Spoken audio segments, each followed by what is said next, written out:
Hi everyone, welcome back to my channel.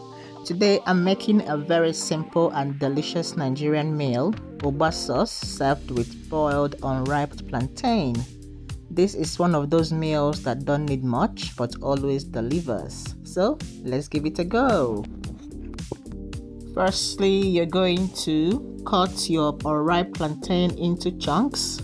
Rinse it properly, and then you're going to boil that with water and a little salt until the plantains are soft but not mushy. Once that is done, you set it aside. So for our pepper mix, I'm using bell peppers, scotch bonnet pepper, tatachi. I'm going to blend it and also set that aside. Then you cut up your onions, wash the ugba thoroughly as well, and then for your smoked fish, debone it and clean it as well. Debone it especially if there are kids eating the food. Now in a clean pot, we're going to go in with palm oil, heat it on low heat, and then you're going to add in your onions. Okay, then you allow it to soften slightly and until that fragrance comes out. Now we're going to go in with our mixed peppers. You're going to also give this a stir.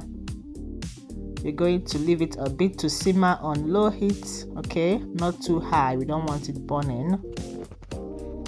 When the oil flows to the top a little bit, we're going to go in with our seasoning cubes.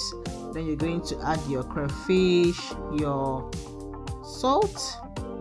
Give those a stir. All right, you allow it to simmer together for a few minutes. So guys, if you have never tried Ugba sauce with unripe plantains before, you're seriously missing out.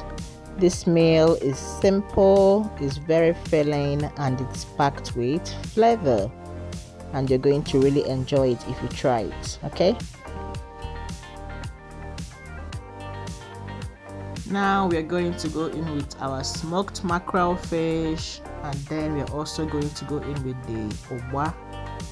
Add this at this stage, let everything simmer gently for a few minutes. You're also going to go ahead and test and adjust your seasonings. If it needs more, go in with a little bit more. So after adding all your ingredients together, you're going to let this simmer for a few minutes, and then you're also going to go in with some vegetables. I like going in with it, but it's optional. If you don't want to, just leave that aside. So I went in with handful of ugu leaves, or you can use spinach, or you can use any leaves of your choice. You give that a stir, allow it to simmer for a few more minutes, maybe around 3 to 5 minutes, so that the taste can come together. The sauce should be very rich, fragrant, and not too oily. All right, and now here we are checking on our unripe plantain, and it's as soft as I want it to be, so I'm gonna take that down. Now you can serve your Ugba sauce hot with the boiled or ripe plantain. It's very simple, satisfying, and absolutely delicious. If you enjoyed this recipe, don't forget to like, comment, and subscribe for more simple Nigerian meals. Let me know in the comments if you have tried Ugba sauce before, or if this is your first time. Thanks for watching. Bye.